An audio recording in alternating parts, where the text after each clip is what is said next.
Good evening, ladies and gentlemen. Coming back to the second hour of Tuesday Advanced Lecture at the Los Angeles Chess Club. My name is Senior Master Mick Bighamian, and tonight I have a fantastic game to show you guys. It's from a game between Korchnoi as white against Kasparov as black. So we happen to see two Kasparov games as black. Brilliant games tonight. This was played in Amsterdam in 1991. It's a brilliant game that Kasparov won, but the reason I like to show this game so much because pretty much I followed all the moves that Kasparov played in this game up to move 17. So if you want to become master or eventually higher senior master, you must know the openings that you play really well. And if you happen to play same variations like a world champion, that's even better. You constantly follow the latest novelties in those your favorite openings. So Korchnoi, already great player. Korchnoi, as you know, along with about a dozen other great players in history who never made world champion, but he came so close. Like players like Keres, Bronstein, Bogolyubov, Nimzowitsch, Reshevsky. Some of these guys, they beat many world champions of their contemporaries, but never became world champion themselves. From the old time, we have players like Zukertort, who drew a match against first world champion, but he didn't get the title either. So Korchnoi opened with knight f3. This was played in 1991, major international tournament in Amsterdam. Knight f3 is a very good flexible move for white. White doesn't show his hand as to which pawns he eventually is going to put in the center. And experienced players usually prefer this move, and it's very positional. So for all the good reasons, that's a good flexible move for white. Knight f6 is also a good flexible move for black. So Kasparov played knight f6. White played c4. So for the moment, if you want to name this, we call it English opening. c4 is English opening. But it doesn't necessarily mean it's going to stay that way, and as you'll see in this game, it doesn't stay in the lines of English. This is how the game of the century opened with Fischer and Byrne. Right. Black played g6. So back then, Kasparov would play both King's Indian Defense and Grunfeld. But after Karpov pretty much single-handedly routed his Grunfeld, and he got ahead in the match by 5 points, Kasparov put Grunfeld aside. And he kept playing King's Indian Defense, and he got very many successes with it, and eventually beat Karpov with King's Indian Defense. So true to his spirit, knight c3. If black wants to play Grunfeld, he must play d5 now. This is now or never. But Kasparov, like I said, he's planning to play King's Indian Defense. The reason is after bishop g7, e4, d5 is no longer playable, right? So the point of e4 is to play e5 next, so black plays d6 here usually, and white plays d4. So what variation white is playing against black's King's Indian Defense? There are like 8 different lines that white could play. Knight f3, classical. After d4, black castled. In the classical line, these are book moves. In other words, these guys don't spend more than 30 seconds on their moves. Bishop e2. A key move of King's Indian Defense in all lines of King's Indian Defense is this next move, e5. White could trade pawns, trade queens, and win this pawn, but it'd be very risky. Black will get his pawn back almost always with better position. So white is better off castling first. This is all book moves. Now black played knight c6. At the time of Fischer in the 70s, they used to play knight d7, and this is kind of crampy position for black. It has been discarded, and it's been proven that white would be better off. Knight is much more active on this square. And of course, the idea is to trade over here, knight takes, and keep attacking the rook pawn. And if white pushes, Now what kind of central pawn formation do we have? Closed center. So there are certain things that you got to take into consideration when you lock up the pawn center. First, you got to remember as white that black's pawn structure is heading towards the king side. That means black is eventually going to push f5 and attack and have a king side attack. This little pawn chain indicates that white should expand on the queen side of the board. So the battle lines are drawn. Now that you know what to do, it's just make a lot of maneuverings to do that. So then this knight goes to e7. This queenside piece eventually is going to join the rest of his kingside buddies for attack. It's white to play knight e1. The point of this move is multifaceted. Number one, at some point he may play f4. If black plays knight e8, for example, f4 is a very interesting and recommended move for white. I played black side of this variation probably about 100 times against masters, senior masters. So I'm very familiar with the plans for both sides. Another idea behind this is white may play bishop e3 and f3 instead of f4. Another plan is bring the knight to d3 to have an eye on this square, to have an eye on this square in case he wants to play b4, c5, or immediate c5. So this is a beautiful maneuvering of the knight, shifting from f3 to d3. So this particular way, you see knight d2 is also playable for white. This is perfect good plan. The idea of this move is to play b4, c5, and knight goes to c4 instead of d3, which is more active. This variation, knight e1, is famous as the Mar del Plata variation. After a famous tournament in Mar del Plata, that this position happens so many times. So they say, let's call this variation Mar del Plata. After knight e1, black to play knight d7. This is a standard move for this knight to go to. But knight e8 is a very interesting move, and I always like knight e8 better. You see, white eventually pushes on this side of the board, and this square becomes weak. In the knight d7 variation, you go knight d7. After f5, to put more pressure on this square, you move the knight to f6. White defends, of course. White holds the position with f3. And then at some point, when white is expanding and trying to do something on the c7 pawn, you move the knight from f6 to e8. So a long time ago, as I was going through these lines, I kept thinking, why doesn't black go to knight e8 in the first place and just keeps the knight there? Instead of going to d7, which is the standard, as you see in this game, and then f6, and then e8. Well, I'm sure Kasparov has figured that out too. But you didn't see this slide because players of black were afraid of this move. But I saw a game from Nakamura about 10 years ago that he played this exact move. And I figured if he makes that move at that level, he must be good. So I had some nice games that I won against masters that they completely missed the point of knight d7 and knight e8 and played the same routine stuff, and that gained me 2 tempi, and they did not even realize that they lost 2 tempi in the game. But in this game, Kasparov plays knight d7. It's white to play now. White played bishop e3. Korchnoi, this idea of bishop e3 and f3 is Korchnoi variation. Korchnoi is the one that first pioneered it. The point of bishop e3, and of course Kasparov is fully aware of this, that there's a very good chance that Korchnoi will play the Korchnoi variation. You see, when you have a variation under your name, you're morally obligated to keep playing that line and defend it against everyone in the world.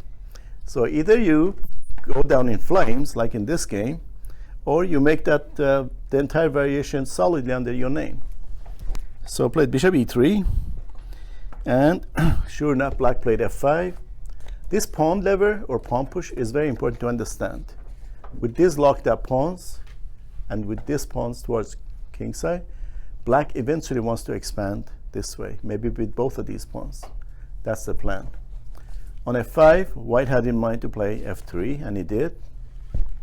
And now black pushes f4. And white played bishop f2. This bishop f2 is very ideally posted. You see, with all these pawns in light squares, this is white's good bishop, and it's having an eye on both wings for the moment, and possibly preparing for c5 too. So bishop f2. Black to play. He should expand on the king side of the board. So we have 3 files now that the pawns are locked up. So nothing is going to take place on these 3 files unless there's some kind of a peace sacrifice or something. So where should this, what would be a good complement to this pawn chain? To ram g and h pawns also. So black played g5. Another point at g5, he wants to shift the knight to the square, h5, and the aim is to play g4 at some point with enough support. So after g5, and like I said, white's strength is on the queen side of the board. White wants to play a4, b4, c5 eventually. So I played a4 now. Why can't you play b4? He could. b4 is perfectly able to. So on a4, it transposes actually. Black to play knight g6, expected and good. And white play knight d3. Yes, this is one of the moves that white plays in this line. And now knight f6, putting more pressure here, strengthening this square for a possible g4.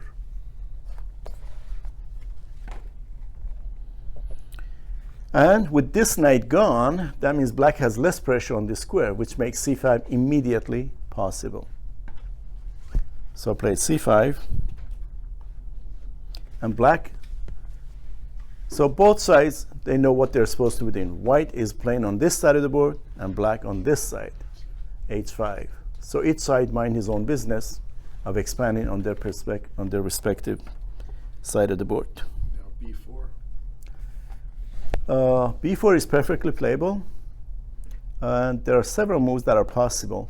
Korchnoi, for the first time as far as official records are concerned, he played a move here that is a novelty. Turned out to be a bad novelty, but it's still novelty. a5. h3. You see, white should make it impossible or difficult for black to play this very nice freeing move. And so how many ways is white controlling this square right now? 4. 4 times. As soon as the queen goes to c2 or b3, black will push. But probably is not going to move the queen anytime soon. So how can black eventually be able to play here? The position of these 2 pieces change. Rook f7, bishop f8, rook g7. Putting the rook in the same file as the white king. And sometimes black even sacrifices this pawn, take advantage of that powerful pin. And so the game is going to be very exciting, at least from black's perspective. I fell in love with this variation over 25 years ago because I figured black's target is what? White's king. And what is white's target on the queen's side? Create a pass pawn. Create a pass pawn, win a pawn, maybe win a piece ultimately. So I figured black has a better target. Even if black goes at a slower pace, if it's solid and it keeps going, black should ultimately win. And I've had very nice wins as on the black side of this variation. So after h3 novelty, like I said, black wants to go for replacing these 2 pieces. Rook f7. If white continues with normal expansion like b4, black will play bishop f8, eventually rook g7, and at the right time pushing this. By the way, after he does this, another way that black puts more pressure on the square to be able to play g4 is maneuvering this knight to h8, f7, h6. I know, it's long maneuver, but you see it's forced. Nothing white can do about is eventual g4 that would be coming. So long process. For now, black played rook f7, and it is white to play. I was on this exact position in a state championship of Texas. And of course, I used to keep up with all the latest novelties, games played, especially in the openings that I played. So white made a move in this position, c6. And I had seen this game a few months after this game was published. And I was in the exact position here, and my opponent played c6. And I knew Kasparov's move, which is the only double exclam move of this game at this point. And you should have seen my opponent's face when I made the move. When I made Kasparov's move, because I had to study this game. When I made the move, he looked at me in unbelief. He couldn't believe that, and he completely got demoralized. He made some weak moves and lost. There's a double exclam move by Kasparov at this point. You have to know the whole idea of the plans in order to find this move. Bishop takes h3? That's a little bit dubious. B6? What is it? B6? The trouble with b6 is that white will play h5 and force open the a file, unless black sacks this, which is not sound. That's the problem that b6 runs into.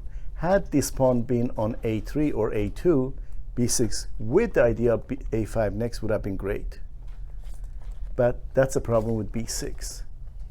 So your idea should help find that double exclam move that black played here. A5 would stop the pawn from going to A5 yourself. A5 is the move. And you know what a great player Kasparov was. He gave this move double exclam. I don't know about double. This is a really hard move to find. I mean, if I had not made any It comments, stops white's B4 is what it does. but white can play b4 anyway. Before b6. So now in my game, my opponent made some weak move. I don't remember what, and I played b6. And now we have 4 files that the pawns are locked up. And that favors black. Because if white is trying to expand this side of the board, he should not have locked up pawn formation. He should open up lines quickly. So, but the correct continuation is what Korchnoi did in this game. After a5, white captured here. At least he has this outpost and this weak pawn to build up against. So that's what he's hoping anyway.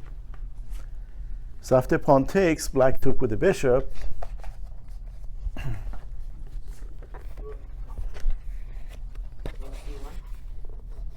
And white to play b4. See, white's strength is on the queen side. He should invest his moves on the queen side of the board. And black should make minimum number of moves as possible on that side. His focus really is over here and this g4 breakthrough. So after b4, black said, you can have that pawn. Move the bishop back to the crucial diagonal. So black's goal is to play g4 at some point. White to play bishop a5. Again, this is completely irrelevant. Black doesn't even need to recapture this pawn. There are some bigger fish at stake. So now, like I said, the standard continuation is bishop f8 because usually white's c pawn gets traded with black's d6 pawn and black ends up with a lonely pawn here. And the position would look like this. And this lonely pawn needs support. That's why bishop usually goes to c8. But in this particular case, this pawn is well guarded with a c7 pawn. So instead of bishop f8, which is the usual continuation, bishop h6 is more ambitious because he could push the pawn and sack it when this pawn pushes, sack another pawn, and all of a sudden, fantastic square with the bishop diagonal and all that. So black played bishop h6, which is a more ambitious version, and Kasparov gave this move an exclam. It's white to play, and white made a question mark move. Who qualifies to find it? Mitch. Rook to B1. No, that's a good move. Rook c1. Queen D2. Queen d2. What's the purpose of queen d2? You said it's a question mark move. Okay. Knight B5. Okay, close enough. Knight b4. Okay. Okay, now black cannot even take the pawn, obviously. Rook takes, knight fork. So white's only thing in this position is this square, this outpost. But black is not challenging it because if he challenges it with the bishop, white goes here anyway. He doesn't want to give up that bishop for that knight because it opens another great square for white pieces to pour in. So knight b4, and black completely ignored it. and play g4 now. Okay, so white is on it 4 times still. Black is defending it 3 times. How should white react? He's got to take it with the H pawn. Take with the F pawn? Well, first white played knight c6. If you put your pieces within 1 check in the square of the opponent's king, especially the knights, that usually pays off. Knight c6, black played queen f8. So white went and decided to win the pawn. F takes g4, h takes g4, h takes g4. Knight takes. White won the pawn, so makes you wonder what was black's plan of sacrificing the pawn. No knight takes, it just lose the piece. So the point was that black wants to bring the bishop here, queen here, bishop here, trade these bishops, and weaken white on the dark squares. So black played bishop g5. White to play bishop f3. Makes sense. Now this pawn is guarded. That means the knight can possibly go for an attack. After bishop f3, black to play queen h6. You see how beautifully this pawn base is guarded? White doesn't even have an attack on it. Even if he had one, it still doesn't do any good. Rook is there. Please. Plus, black can always play knight e8 and guard it one more time in case he has to. Black's threatening rook to h7. Right. So queen h6, it's white to play. And white has to move the rook out of the way. In many times, situation like this, even at the very highest level, when somebody is building up on your king side, His Majesty goes for a walk and runs away from the crime scene. So after rook e1, black to play. Black didn't even bother. When you know your opponent is going to deal with your only threat that you have in the position, you don't want to bother doing it because he's going to escape. You could do something more concrete. Trading these bishops definitely favors black because this is white's good bishop. With all these pieces and pawns in light squares, this is his good bishop. And of course, black's idea is to go here next and put the queen behind it. Taking it is not bad either, but white probably will take here and runs. So on bishop h4 exclam, it's white to play, and white took.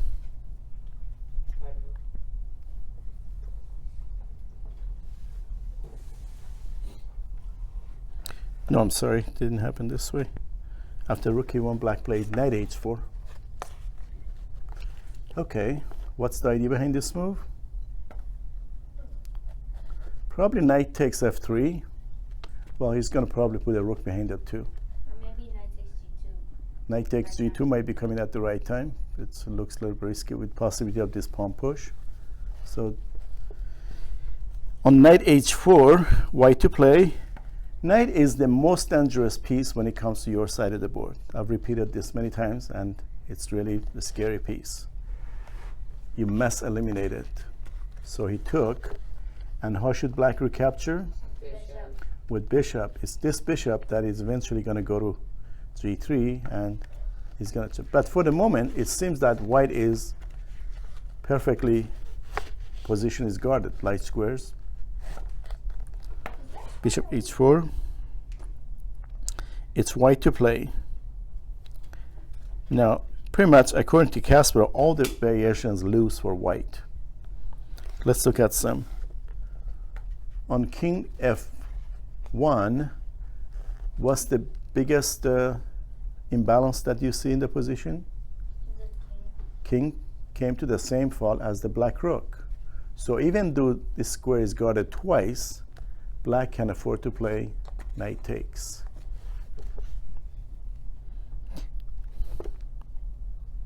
And if white plays, say, bishop takes, how does black continue? Maybe rook g7, F3. or maybe bishop takes rook. Bishop takes rook. Sometimes greedy is good. Bishop takes e1. Is this what happened? It's white to play. No, this is analysis. White could capture at c8, but bishop takes c8. We're looking at a couple of lines because they're really interesting. Queen h1 check. King e2. Queen g2 check. Make sure the king doesn't escape. Can you take the bishop? You can, but what happens if he takes the bishop? Take bishop on c8. If he takes the bishop, That's what I do. After black's next move, white pretty much has to resign. rook h7. Rook h7 is the obvious move, and it's good, perfectly good. F3. But f3, I like this even better. What's the threat behind this move? F2 check. f2 check. King has to go to one of these squares. Then he queens, discover check, over. Right? So this is what would have happened had white captured on g4, which he didn't.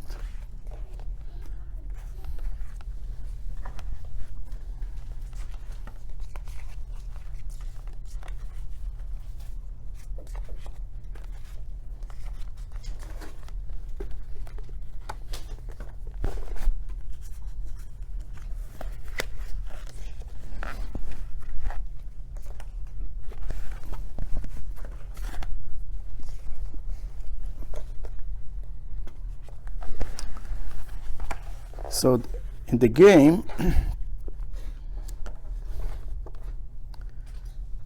in this position after bishop h4, white played g5. Kasparov didn't like this move and gave it a dubious symbol. I don't know about time situation, maybe white was in time pressure. So black captured, queen takes, rook e2. So white was able to save the rook. But these dark squares are extremely weak around here, and the king pretty much cannot escape.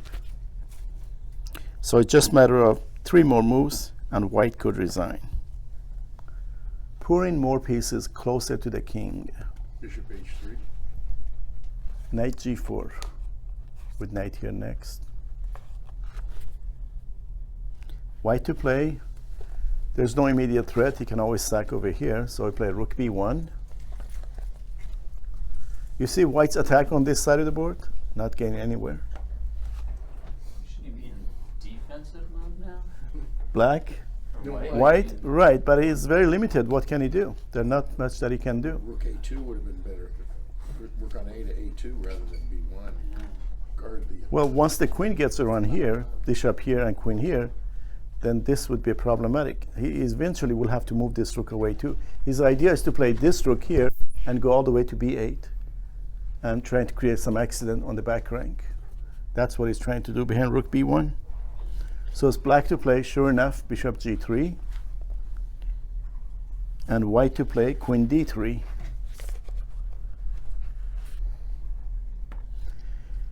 And after black's next move, white resigned.